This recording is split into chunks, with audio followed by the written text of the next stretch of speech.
Hey YouTube world, welcome back. This is Shubham. तो आज का जो हमारा टॉपिक है वो है हैश टेबल का कोलिजन, जो कि हम पिछले वीडियो में हमने इसको डिस्कस करा था।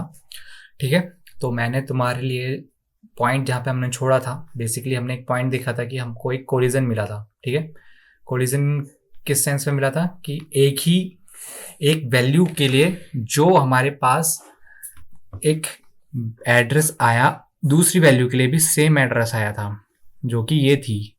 नेल्स के लिए भी वही वन एड्रेस आ गया था।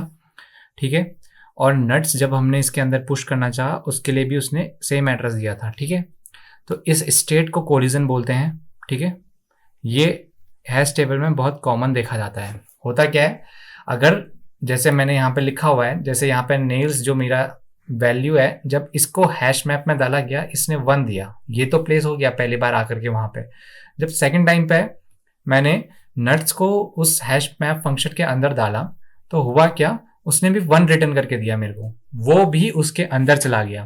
तो इस टाइप की प्रॉपर्टी को हम कहते हैं कोलिजन। ठीक है, अब जब ये होता है हमारे किसी भी टर्म्स में, तो इस चीज को एक टर्म दिया गया है, उसको कहते हैं हम सेपरेट चेनिंग। क्या कहते हैं? सेपरेट चेनिंग। SEPERATE, separate चेनिंग, NING। ठीक है, इस चीज को कहते हैं सेपरेट चेनिंग। मतलब अगर ये ऐसा हो गया है तो इसके आगे कुछ करना पड़ेगा, तो इस कॉन्सेप्ट को कहा जाता है सेपरेट चेनिंग। इसी का एक दूसरा वेरिएंट भी होता है जिसको कहते हैं लीनियर प्रोबिंग।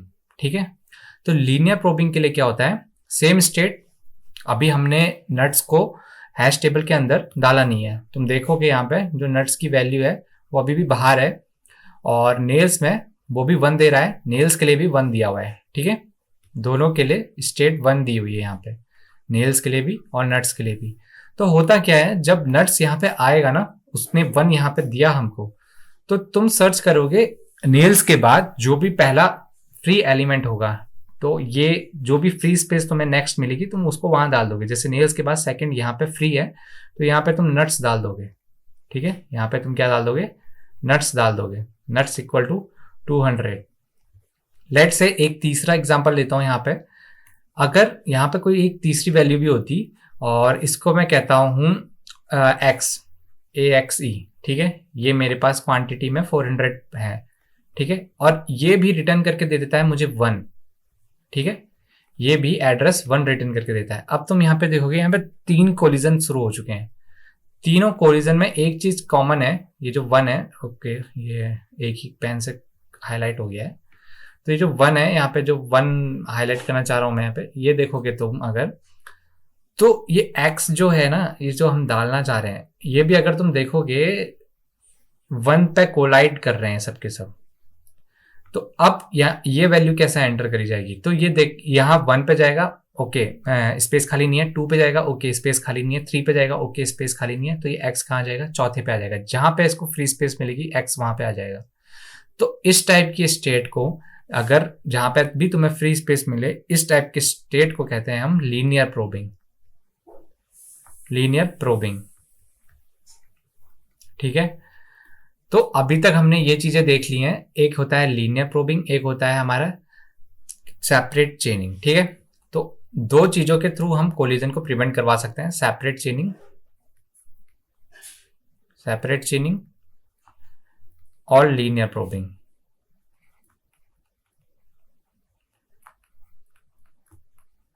तो लीनियर प्रोबिंग जो है वो तो अभी आउट ऑफ स्कोप है, जो मैं डीएसए तुम्हें करा रहा हूं।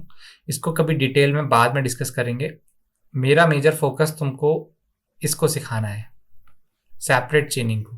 ठीक है, तो सेपरेट चेनिंग में होता क्या है, अभी हमने ऊपर देखा था। अभी के लिए तुम लीनियर प्रोबिंग भूल जाओ, तो मैं लीड कोड में भी इसके थ्रू क्वेश्चन सॉल्व नहीं करने हैं। हम जो भी क्वेश्चन लगाएंगे सेपरेट चेनिंग के थ्रू लगाएंगे। कॉन्सेप्ट पता होना चाहिए, इसलिए लीनियर प्रोबिंग का कॉन्सेप्ट तुम्हारे सामने लेके आया हूं। ठीक है, होता क्या है, अभी तक हमने देखा था हमारे पास कोलिजन जो आया था वो इस तरीके का कुछ आया था। ठीक है, तो चेनिंग में क्या होता है ना, जब हम सेपरेट चेनिंग का कॉन्सेप्ट डिस्कस करते हैं, यहाँ पे हेडिंग डाल देता हूं, सेपरेट, RATE, सेपरेट चेनिंग। तो तुम एक चेन टाइप का फॉर्मेशन करते हो जिसमें तुम एक लिंक बनाते रहते हो। होता क्या है, जैसी सबसे पहले तुम्हारे पास क्या वैल्यू आई होगी, सबसे पहले तुम्हारे पास ये नेल्स आया होगा ना, तो तुम इस नेल्स को डायरेक्टली इसके अंदर नहीं डालोगे, इसमें तुम एक लिंक शुरू करवा दोगे। ठीक है, लिंक क्या शुरू कराओगे, एक सर्कल बनाओगे, उसमें नेल डाल दोगे और उसके अंदर उसका वैल्यू डाल दोगे, तो वन एड्रेस से नेल कनेक्ट हो गया है। ठीक है, फिर उसके बाद हम, अगर तुमको याद होगा, हमने इसमें डाली थी ये थर्ड वैल्यू स्क्रू की, तो स्क्रू भी इससे ऐसी एक स्क्रू कनेक्ट होगा, एक सर्कल बनेगा, एक नोड बनेगा स्क्रू, उसके अंदर उसकी वैल्यू आ जाएगी। वैसी ही थर्ड चीज आएगी जो कि बोल्ट हमने डिस्कस करी थी। ठीक है, ये आई बोल्ट, इसके लिए भी एक सर्कल बनेगा, एक नोड बनाएगा और बोल्ट उसके अंदर आ जाएगा। ठीक है, बोल्ट आ गया। अब जब नट्स उसके अंदर दोबारा उसी एड्रेस पे आया तो ये इससे लिंक हो जाएगा। ठीक है, नट्स इससे लिंक हो जाएगा और इसकी वैल्यू 200।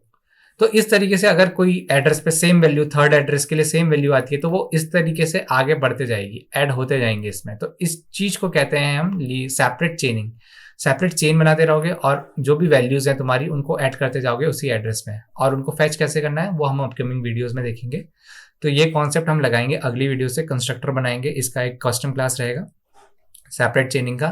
तो कोड बेस अगली वीडियो से शुरू हो जाएगा। इस कॉन्सेप्ट को समझ गए होगे, ये ऐसे स्टोरेज में नहीं जाएगा। सेपरेट चेनिंग का मतलब होता है कि यहाँ पे कुछ स्टोर नहीं होगा, उससे एक लिंक होते हुए एक नोड बनाए जाएंगे और सारे के सारे वैल्यूज और उनकी की यहाँ इसमें स्टोर होते जाएंगी। अगर अगली स्टेट में कोई दूसरा आ भी जाता है तो वो फिर से इसके आगे लिंक होते जाएगा। इस तरीके से लिंक होते जाते हैं। ठीक है, तो अगली वीडियो में मिलेंगे जहाँ पे हम इसका कोड बेस देखना शुरू करेंगे।